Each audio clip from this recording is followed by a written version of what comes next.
el Espíritu Santo no solamente te enseña lo que está bien y lo que está mal, sino que Él te ayuda para vencer. Cuando has tenido experiencias con Dios, sabes quién es Dios, tuviste un encuentro con Dios, eso te fortalece y es lo que te da la convicción para decirle no al pecado. Quieren esta noche comenzar una pequeña serie sobre venciendo el pecado. Ninguno dijo amén, pero la voy a dar. Primera de Juan capítulo 2. Eso queda casi al final de la Biblia, llegando a Apocalipsis. Si quieres saber cómo llegar rápido a los libros de la Biblia, lea mucho la Biblia. Se va a dar cuenta que rápido llega a los capítulos, a los libros bíblicos con mayor facilidad. Se hace usted más relacionado a la palabra, en especial si tiene su propia Biblia. Primera de Juan capítulo 2. Recuerde, no es el Evangelio de Juan. Ahí está bien, solamente voy a ajustarlo aquí un poquitito. Gloria a Dios. No es el Evangelio de Juan, sino Primera de Juan, primera carta de Juan. Ahí está bien, gracias muchachones. Capítulo 2, ¿lo tienen ahí conmigo ya? Amén. Versículo 12 en adelante. ¿Lo leen conmigo? 1, 2 y 3. Os escribo a vosotros, hijitos, porque vuestros pecados os han sido perdonados por su nombre. Os escribo a vosotros, padres, porque conocéis al que es desde el principio. Os escribo a vosotros, jóvenes, porque habéis vencido al maligno. Os escribo a vosotros, hijitos, porque habéis conocido al Padre. Os escribo a vosotros, padres, porque habéis conocido al que es desde el principio.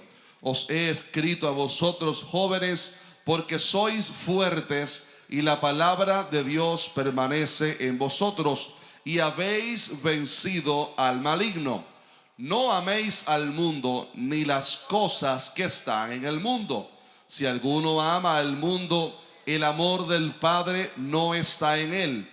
Porque todo lo que hay en el mundo, ¿qué cosa? Los deseos de la carne, los deseos de los ojos y la vanagloria de la vida no proviene del Padre, sino del mundo. Y el mundo pasa y sus deseos, pero el que hace la voluntad de Dios permanece para siempre. Padre, te damos gracias en esta noche por lo que tú estás haciendo en Monte de Sión con esta juventud linda que tú estás preparando para que te sirva, para que te rinda culto, pero también para que vivamos de una manera que te glorifique, que te honre y que podamos bendecir a otros, influenciar a otros con tu palabra y nuestro testimonio que hemos recibido de ti, el evangelio que hemos recibido. Rogamos en esta noche que nos hables a través de tu palabra, Señor. Dame de nuevo para compartir tu palabra a esta linda juventud que tiene hambre y sed por ti.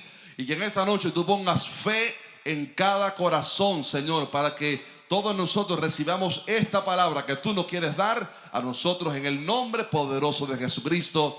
Los jóvenes de Monte de Sión dicen amén, amén. Qué pasaje tan precioso hemos leído en esta noche. Pero quiero que usted se quede con el versículo 13, donde el apóstol Juan subraya esa frase. La segunda parte del versículo 13, dice el apóstol Juan: os escribo a vosotros, jóvenes, porque habéis vencido al maligno. Dígalo conmigo: porque habéis vencido. Eso fue un entrenamiento, un warm-up. Otra vez: porque habéis vencido al maligno. Diga conmigo: venciendo al maligno. Diga conmigo: venciendo el pecado. ¿Cuánto cree que es importante que los jóvenes podamos vencer el pecado? Quiero comenzar en esta noche una serie, no sé qué tan larga será, pero quiero hablarles un poco en estos viernes que vienen sobre viviendo en victoria sobre el pecado. Dios viene por una iglesia santa. Cristo Jesús viene por una iglesia, dice la palabra, gloriosa. Una iglesia sin mancha y sin arruga. Una iglesia que vive en santidad para Dios. Una iglesia que lo agrada a Él. Pero para poder vivir como a Dios le agrada, necesitamos aprender la realidad de la batalla que tenemos enfrente y cómo podemos obtener victoria para que podamos vivir como la palabra de Dios manda, venciendo el pecado. En primer lugar, es importante reconocer que la Biblia nos enseña que estamos bajo un ataque constante del pecado. El pecado. La palabra nos enseña que todo ser humano nace con el problema del pecado en sus genes. Dice la palabra que el primer hombre, Adán, pecó, y porque él pecó trajo al mundo a toda la raza humana el pecado. Cada hombre y mujer nace en su ADN con el problema del pecado. Usted no se convierte en un pecador porque peca. Pecamos porque ya nacimos siendo pecadores. Dice la palabra que todos estamos destituidos de la gloria de Dios. Toda persona que no ha recibido a Cristo, porque hemos nacido con el problema del pecado. El pecado que nos inclina hacia lo maligno. Y la palabra habla sobre los apetitos carnales, sobre esos apetitos que nuestra carne tiene, apetitos de nuestro hombre viejo, deseos pecaminosos, inclinaciones hacia cosas malas, inclinaciones hacia cosas indebidas. Pero también tenemos el ataque de lo exterior. Tenemos, la palabra enseña a nuestro enemigo, el diablo. La palabra lo llama él nuestro adversario, porque él nos ataca. Dice la Biblia que cuando somos tentados, nadie diga que somos tentados de parte de Dios. No diga, es que Dios me puso una tentación demasiado grande. Dios no tienta a nadie. Dice la palabra, cuando cada uno es tentado por su concupiscencia. Y ahí habla sobre los apetitos de la carne, sobre los deseos pecaminosos que habitan en nuestra carne, en nuestra naturaleza caída. Pero el diablo, que es astuto, conoce nuestras debilidades y él nos tienta en nuestra debilidad para que le fallemos al Señor. Es por esto que cuando vemos al rey David, vemos cómo el enemigo lo atacó en ciertas áreas porque sabía sus debilidades. Y el diablo es el adversario que nos tienta para que entonces uno caiga en la tentación. Pero aparte de eso tenemos lo que la Biblia llama el mundo. Diga conmigo, el mundo. Y habla sobre todo el sistema mundano que nos tienta, que nos ofrece el pecado, que nos ofrece toda la perversión de este mundo. ¿Cuántos saben que las redes sociales y todo lo que tiene que ver con televisión es parte de una agenda agresiva para contaminar a nuestros jóvenes? Eso es una realidad. Usted mira las películas, mira las series, mira las redes sociales, y todo se trata de una agenda para corromper nuestros jóvenes, corromper los valores, atacar los principios que la palabra de Dios nos ha enseñado, toda la presión que hay en el mundo. Por ejemplo, para que los jóvenes se entreguen al sexo antes del matrimonio. Años atrás, en el tiempo de mis abuelos, era normal que una pareja, o sea, unos novios, aunque no fueran cristianos, se respetaran sexualmente hasta el matrimonio. Pero la palabra enseña que a medida que llegáramos al fin, la maldad aumentaría, la noche llegaría a un momento de tanta oscuridad, y el mundo impío en el cual estamos viviendo se ha profanado tanto que hoy en día, que usted diga que quiere esperar al matrimonio para tener sexo, si eres un hombre con una mujer, si eres una mujer con un hombre, te miran como anticuado, como ridículo, porque el sistema mundano ejerce presión en contra nuestra para que uno ceda a sus deleites paganos. Dice la palabra que al impío le parece locura que uno no corra en su desenfreno. En el mundo la gente se enamora, tienen relaciones, conviven, crean una familia. Después que tienen hijos, entonces se le ocurre crear un matrimonio y casarse legalmente. No así en el camino del Señor. Y digo esto para que usted vea que estamos frente a una batalla. No solamente nuestros apetitos carnales, no solamente el enemigo nuestro, el diablo, que nos tienta, sino también, como la palabra enseña, el mundo y sus deleites que nos presionan para que uno caiga en sus garras y uno descuide la santidad que Dios le ha dado a uno. Pero ¿por qué debemos vivir en santidad? Quiero citar solamente 3 motivos. Número 1, porque la palabra enseña que sin santidad, dígalo conmigo, sin santidad nadie verá al Señor. ¿Significa esto que yo tengo que ser totalmente perfecto para ir al cielo? No, ninguno de nosotros seremos perfectos, pero hay una diferencia entre ser imperfecto y convivir con el pecado. Hay una diferencia entre un cristiano que comete un error, un resbalón, a una persona que convive en el pecado, o sea, que convive con el pecado, que vive en el pecado. Siempre uso la ilustración de un cerdo. De hecho, es una metáfora que la palabra de Dios ofrece. Dice que el cerdo, por mucho que usted lo lave, siempre vuelve al lodo, porque es lo que le gusta. Entonces el impío vive en el pecado. El cristiano no vive en el pecado. El cristiano vive en la santidad. Y a veces desobedecemos a Dios, eso es verdad. A veces hacemos cosas que desagradan a Dios aún sin saberlo. A veces hacemos cosas o dejamos de hacer cosas y pecamos contra el Señor. Y es por esto que es importante que estemos a cuenta con el Señor diariamente. Pero la palabra enseña que sin santidad nadie verá al Señor. Y es un mandato para la iglesia, para que ningún cristiano se tome de la libertad que ha recibido, de que ahora, porque es salvo, va a vivir en libertinaje y como quiera. Por ejemplo, un cristiano que vive en fornicación, sin casarse legalmente, viviendo con alguien y sabe que está mal, pero permanece en ese pecado, está en grave peligro, está en riesgo. Una pareja de novios que se han enamorado, pero que han decidido ceder ante la tentación y vivir en fornicación y tener relaciones sexuales antes del matrimonio. Esa parejita está viviendo en pecado y está en grave peligro, está en un peligro inminente, porque la palabra dice: sin santidad nadie verá al Señor.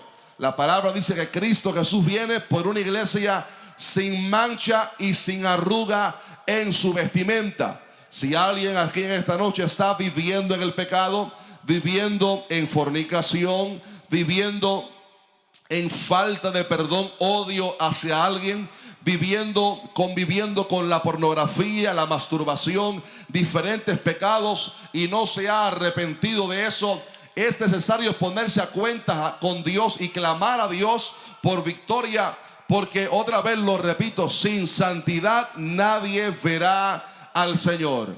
Y ese versículo debe confrontarnos, porque no fue dicho a inconversos, fue dicho a cristianos. Hermanos, seguid la paz con todos y la santidad, sin la cual nadie verá al Señor. Obviamente, como veremos en otros viernes, en otros siguientes cultos, la santidad no es algo que yo logro en mis fuerzas, es algo que obtenemos del Espíritu Santo, es algo que obtenemos de Dios, es algo que clamamos a Dios y Él nos da de su santidad y nos ayuda para vivir en ella. Pero la santidad no es algo que usted se pone en el barco y espera que sea Dios quien reme. Es una acción donde usted voluntariamente le ofrece la vida a Cristo, y entonces Cristo te ayuda para vivir en santidad. Así que la santidad no es algo que usted consiga en sus fuerzas, es en el poder de Dios. Pero tiene que haber la actitud humana de rechazar al pecado y decirle: Señor, yo quiero vivir en santidad. Mira la debilidad que tengo, mira el problema que tengo, mira este pecado que me tiene atado, hazme libre, porque sin santidad nadie verá al Señor. Viviendo en pecado es un peligro. Al cielo se va la iglesia que, aunque sea imperfecta, está viviendo en santidad para el Señor. La iglesia, los jóvenes que están viviendo en pureza delante de Él, aquellos que, aunque a veces fallan, están al tanto, a cuentas con Dios. Señor, mira, hoy vengo delante de tu presencia. Te he fallado, Señor, mira mi pecado. Te fallé aquí, le dije esto a tal persona. Pero que la sangre de Jesucristo me limpie y ayúdame para vencer, para vivir en santidad. Esa es la iglesia que, por muy imperfecta que sea, está sostenida de la mano de Cristo, y Cristo la va a ayudar para vivir en santidad y en victoria. ¿Por qué es importante la santidad? Número uno, porque sin santidad nadie verá al Señor. Número dos, porque sin santidad no podemos tener comunión con Dios. Diga conmigo, comunión con Dios. ¿Cuántos creen que la comunión con Dios es importante? Déjeme decirle algo. Dios no solamente nos hizo salvos para que pudiéramos... Tenemos una congregación linda de niños acá, gloria a Dios. Dios no solamente nos hizo salvos para que pudiéramos heredar la vida eterna, sino también para que pudiéramos tener comunión con Dios. Para que pudiéramos hablar con Dios. Para que pudiéramos escuchar a Dios. ¿Cómo que escuchar a Dios? Sí, escuchar a Dios. Tener comunión con Dios, disfrutar de su presencia, entrar a su presencia, tener comunión con Él. Pero aquí está el secreto, la advertencia. Dice la palabra en el Salmo 25:14 que la comunión íntima de Jehová es con los que le temen, y a ellos hará conocer su pacto. Temer a Dios significa vivir en santidad. Temer a Dios significa vivir de una manera que lo honre. Temer a Dios es una acción donde usted es consciente de que Cristo vive en usted, que Dios está mirando nuestras acciones y que no deseamos entristecer al Señor. El temor de Jehová, el principio de la sabiduría. Pero sin santidad no podemos tener comunión con Dios. Si usted quiere comenzar a tener más comunión con Dios, sentir su presencia más a menudo, crecer en esa comunión y relación con Él, uno de los factores es la santidad, que podamos vivir en pureza. El Salmo dice: Señor, ¿quién entrará en tu tabernáculo? ¿Quién irá al monte santo? Dice: limpio de manos y puro de corazón. Entonces, la santidad es un principio necesario, un requisito necesario para que podamos tener comunión con Dios, y a la vez recíprocamente la comunión con Dios genera santidad. Y número 3, es importante la santidad porque, oiga esto, la santidad nos conviene no solamente para ir al cielo. Recuerde, sin santidad nadie verá al Señor. Y otra vez lo digo, no es santidad en mis fuerzas, es en su santidad en mi vida. Número 2, no solamente la santidad es necesaria, porque sin vivir en santidad no puedo tener comunión con Dios. Pero tercero, porque la santidad nos conviene aún para la vida física, la vida natural. O sea, vivir en santidad te bendice en todas las áreas. Dice la palabra, Salmo 128, bienaventurado todo aquel que teme a Jehová, que anda en sus caminos. Y dice esta promesa: cuando comieres el trabajo de tus manos, o sea, cuando comieres el trabajo de tu mano, el trabajo tuyo, bienaventurado serás, feliz 3 veces, y te irá bien. ¿Quiere usted tener éxito en lo que usted haga? Aún en el trabajo, aún en lo financiero. Uno de los principios es temer a Dios, vivir en fidelidad a Dios. Mire el ejemplo de José. José le fue fiel a Dios, tuvo temor de Dios, y Dios lo bendijo aún en sus finanzas, en su trabajo. Lo hizo el segundo en Egipto. Mire Daniel, temió a Dios y vivió en santidad. Dios lo hizo el jefe de los magos en Babilonia. Miren los 3 jóvenes hebreos, cada uno de ellos honraron a Dios y Dios los honró a ellos. Oiga más, dice: tu mujer será como vid que lleva fruto a los lados de tu casa, tus hijos como plantas de olivo alrededor de tu mesa. He aquí que así será bendecido el hombre que teme a Jehová. O sea, la bendición de Dios abarca todo lo que eres y lo que tienes cuando vivimos en santidad. Hay gente que tiene bendición pero no tiene paz en la casa.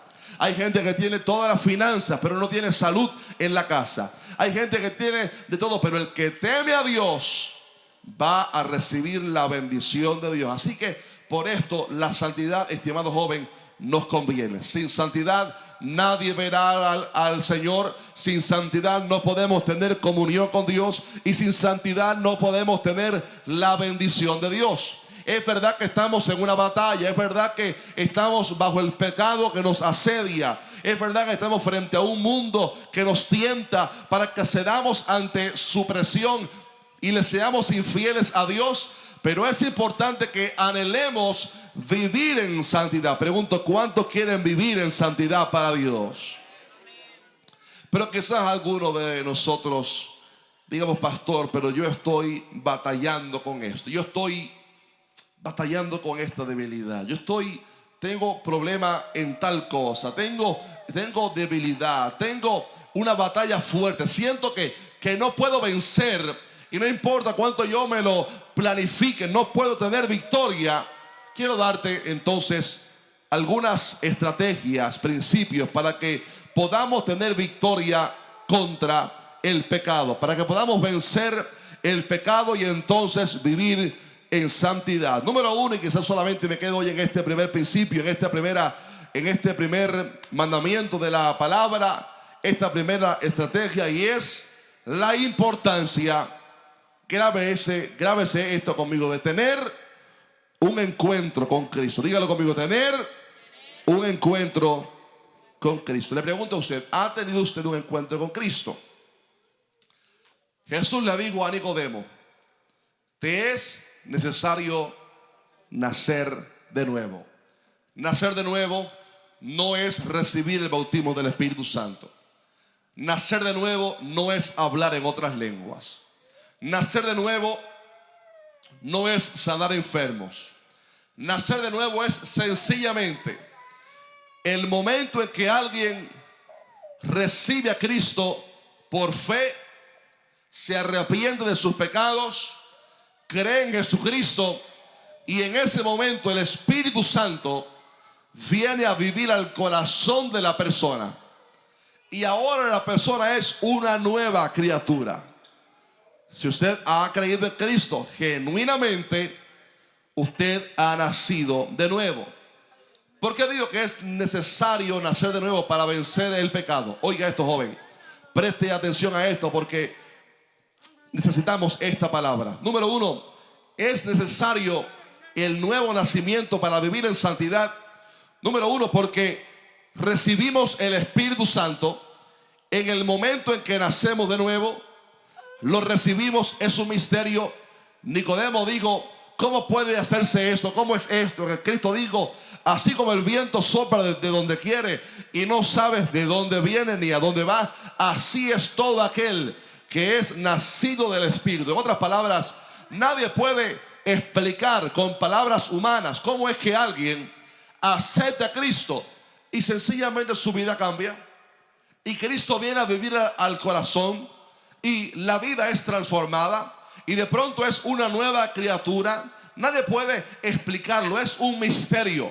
E incluso a veces ni siquiera sucede en el momento en que alguien pisa la iglesia. Hay gente que nace de nuevo en el momento en que acepta a Cristo. Hay gente que hicieron la oración de fe solo por repetirla y no lo hicieron de corazón, pero un día están en la iglesia y se sienten convicción de pecado y reciben a Cristo. Hay gente que nacieron en una cuna cristiana. Mi esposa y yo nacimos en una cuna cristiana separadamente. Distintos jóvenes aquí también tuvieron ese gozo, pero tuvimos un momento cuando nacimos de nuevo. Usted puede venir a la iglesia durante 10 años y todavía no haber nacido de nuevo. Venir a la iglesia no te hace nacer de nuevo. O sea, el hecho de que vengas no significa de que ya naciste de nuevo. El hecho de que te sepas las canciones no significa que naciste de nuevo.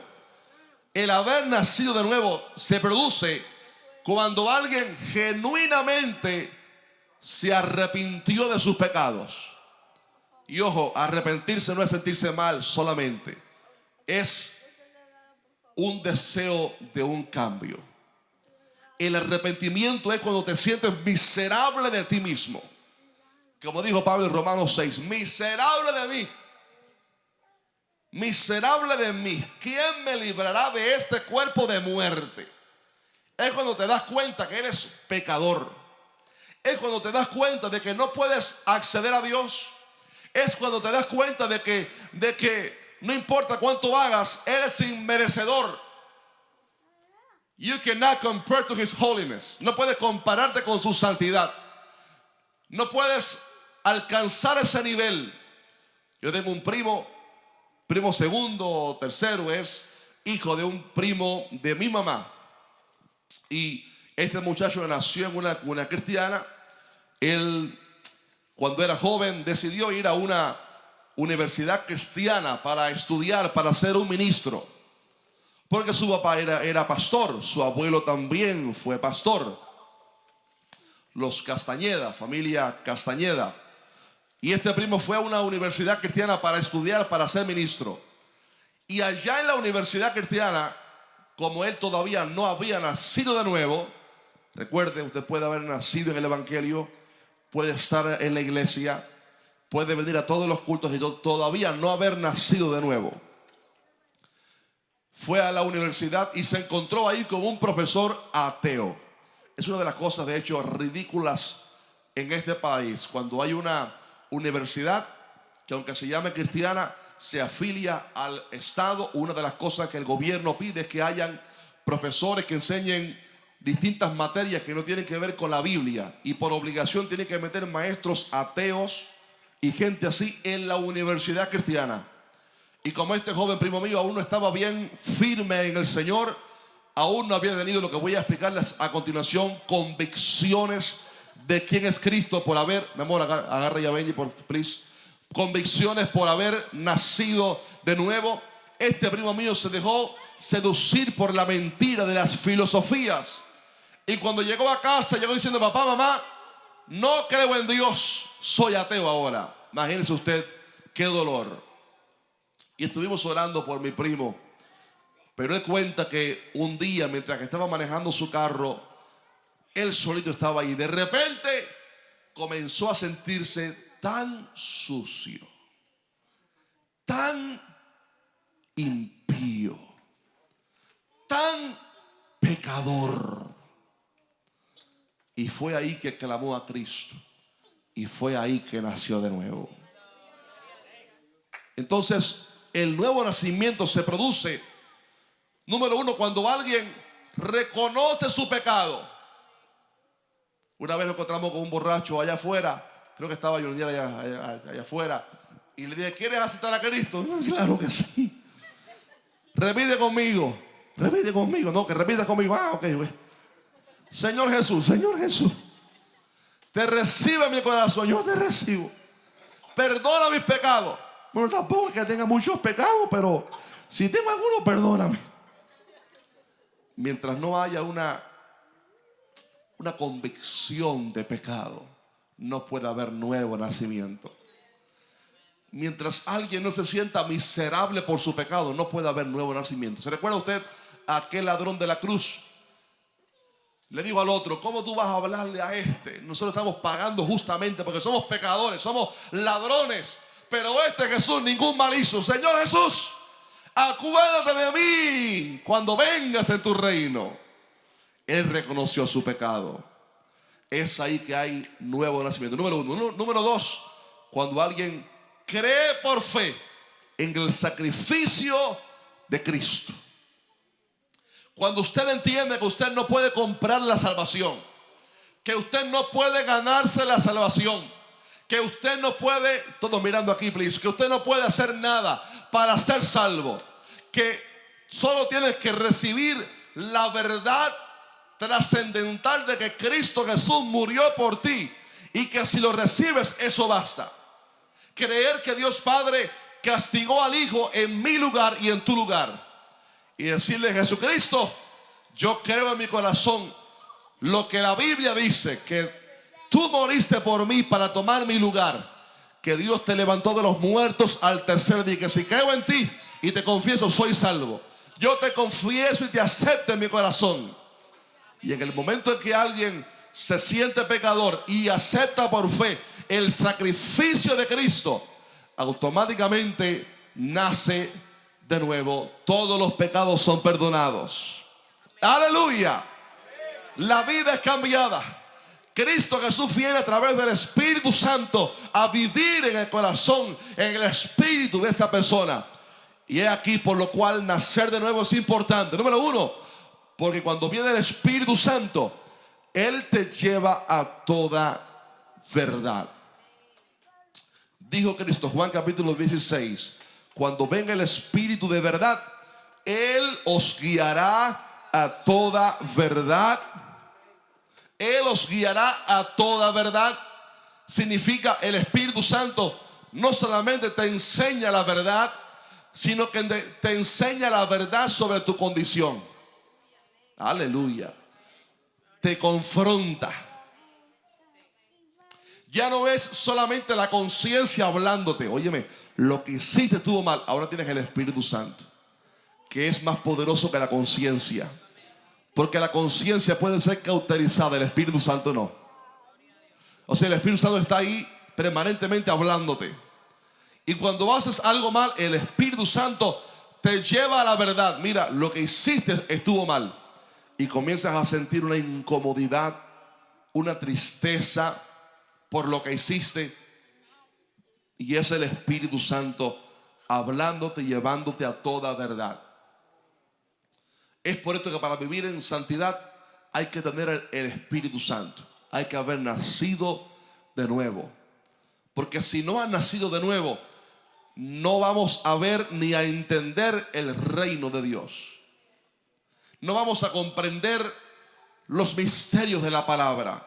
Hay que recibir el Espíritu Santo. Número dos, el Espíritu Santo, cuando nacemos de nuevo, nos da el poder necesario para vencer el pecado. O sea, el Espíritu Santo no solamente te enseña lo que está bien y lo que está mal, sino que Él te ayuda para vencer. Luego hablaremos de esto en otros cultos, pero dice la palabra, si vivís conforme a la carne, moriréis.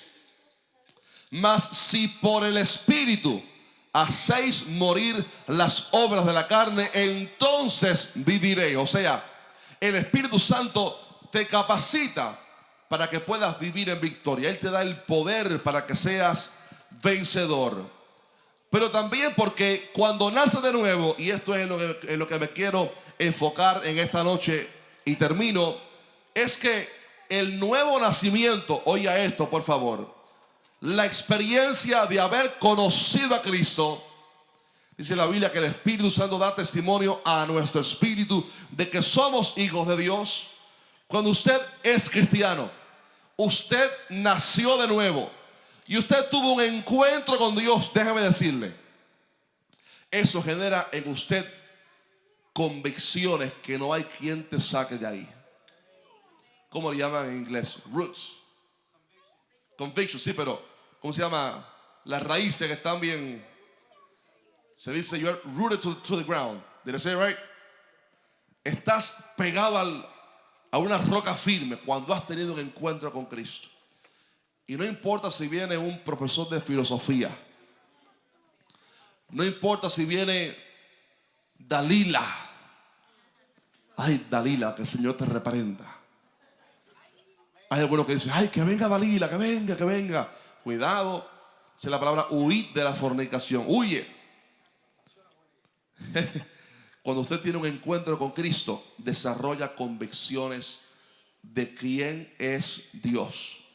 Cuando has tenido un encuentro con Cristo, oiga esto, usted es consciente de Dios en todo momento. O sea, viene la tentación, pero usted tiene presente, yo soy cristiano. ¿Captaron eso? Hay una diferencia cuando uno no tiene identidad a cuando uno tiene identidad. Viene la tentación, pero usted, cuando ha conocido a Cristo, tiene esa identidad. Yo soy cristiano. Y esa identidad te da convicciones.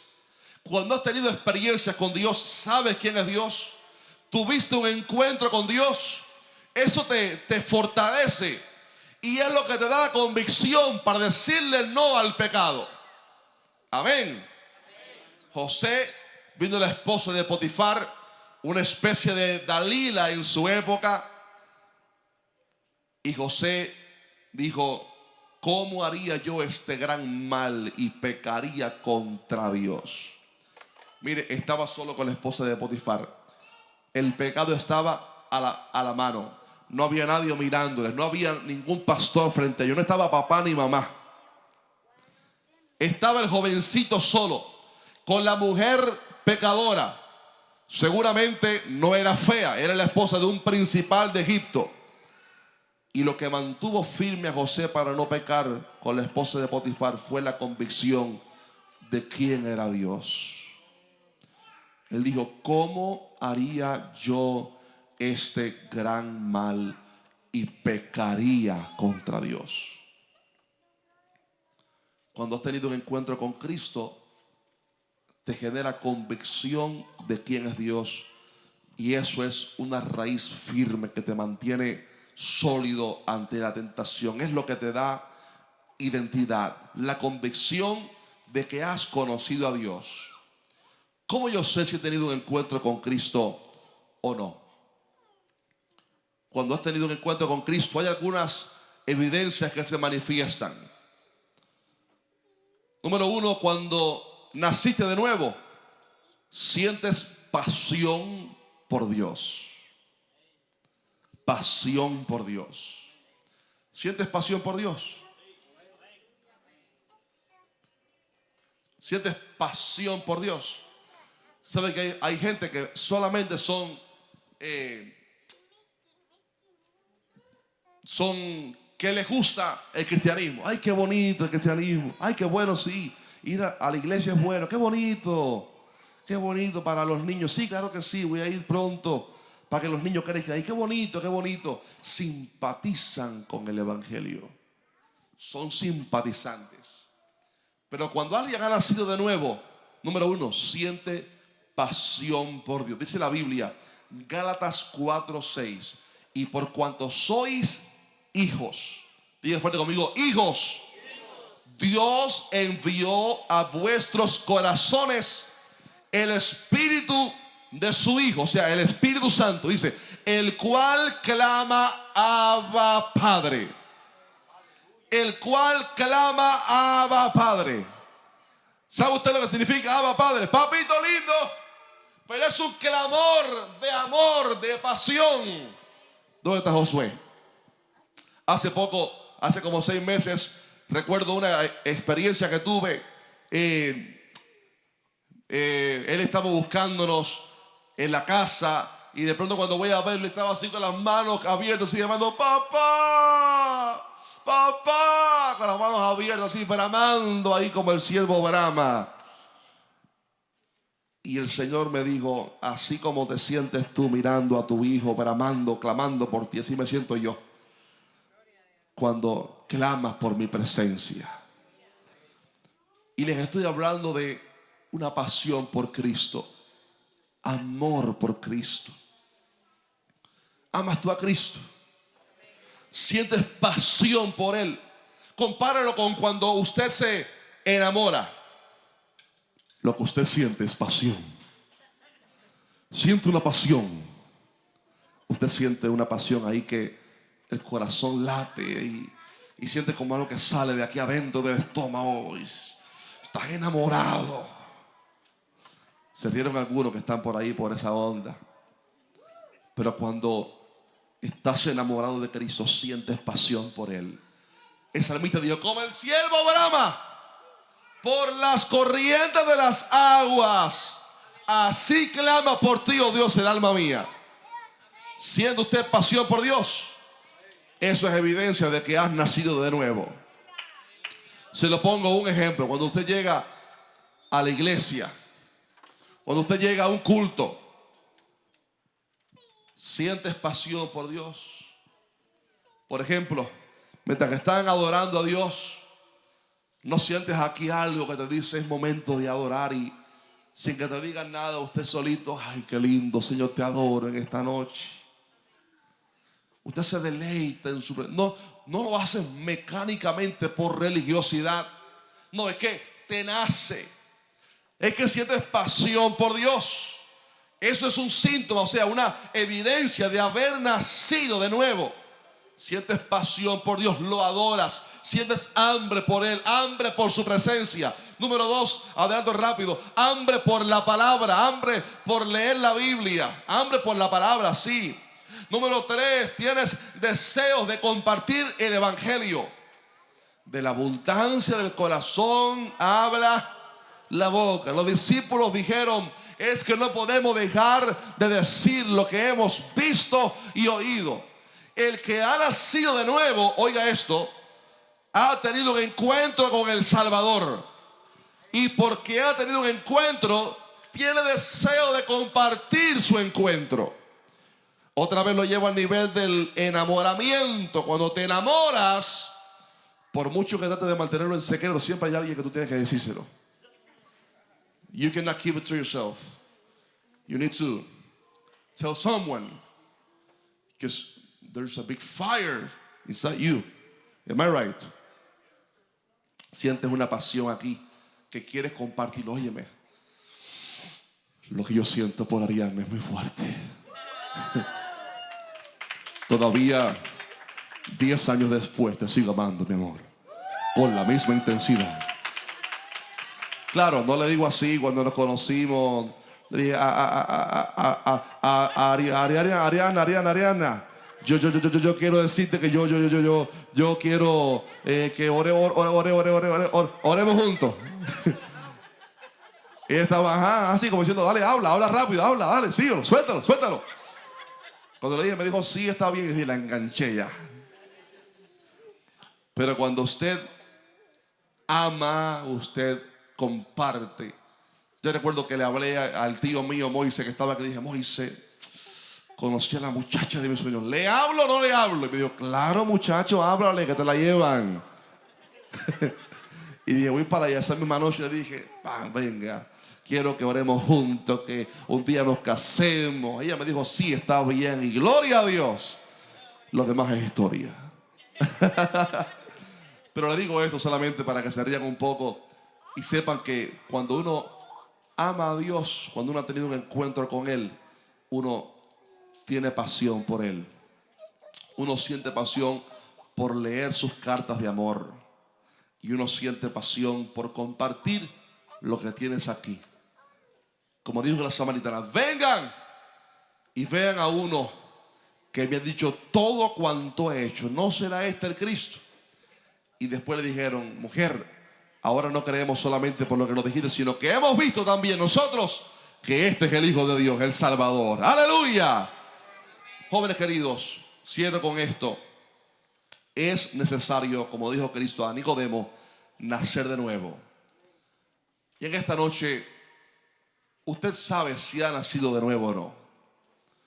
Y termino con esto. Si alguien aquí aún no ha nacido de nuevo, le animo que lo haga. ¿Cómo? Clamando a Cristo. Dígale, Cristo Jesús, yo reconozco mi condición. Te pido que perdones mis pecados. Creo en ti. Te acepto en mi corazón. Y dame una experiencia contigo. Y si ya has tenido un encuentro con Cristo, si ya naciste de nuevo, si ya tuviste la experiencia con el Señor, sabes que ya te sentiste pecador, aceptaste a Cristo y sabes que eres cristiano y que por lo tanto naciste de nuevo, anhela conocer a Cristo un poquitico más. Pablo dijo, a fin de conocerle. El nuevo nacimiento es solamente el primer escalón de una escalera de gloria en gloria que se termina cuando estemos en el cielo. Por lo cual Dios desea que podamos conocer más a Cristo diariamente.